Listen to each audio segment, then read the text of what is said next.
nothing. Wait a minute, hear me out, hear me out. It is going to default. So, what are you going to do? Well, I personally believe that there are many things that we can do, but the consciousness that created the problem cannot fix the problem. The way we have been, when you've got people who are negotiating for 2%, if I could just save 2%, that's not going to fix this problem. We have to have vision. We have to have big vision. And we have to have people that actually are willing to roll up their sleeves and do the job. And the great news is, most Americans are. Most Americans you can count on. The entrepreneurs of the world you can count on. The ones who have entrenched themselves in power, in gigantic business, they are now, seemingly, many of them, in for themselves. I trust my neighbors. My neighbors trust me. I trust the local business down the street. We are still Americans. But I don't believe that this country was founded to falter and fail. My faith teaches me the flag will not be surrendered.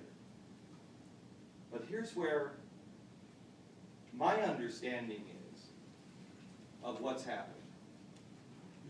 8 years ago, none of us could say, we all, including me, said, how did we get here? How did this happen to us?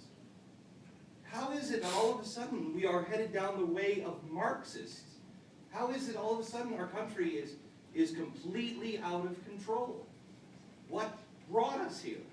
We didn't know. In the last 8 years, Americans have educated themselves. They have reintroduced themselves to the Constitution. They have reintroduced themselves to the Declaration of Independence. They have, for the very first time, introduced themselves to Woodrow Wilson.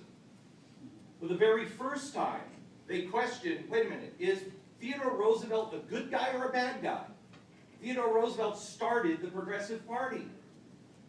Well, wait a minute, I thought he was a Republican. How does that work?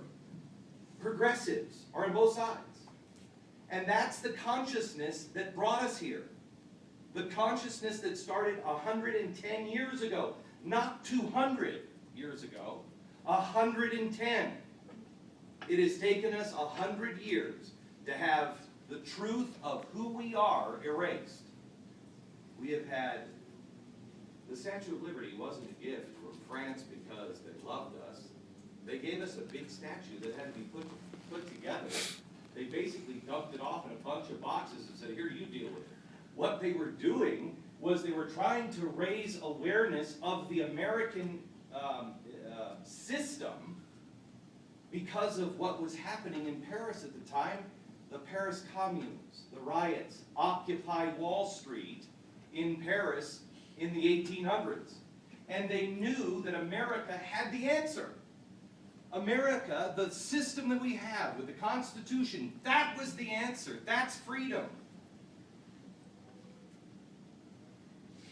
The Constitution, not what we're doing now or have been doing for 100 years, but true, authentic, small government freedom that allows you to save, protect, heal, create, grow, educate.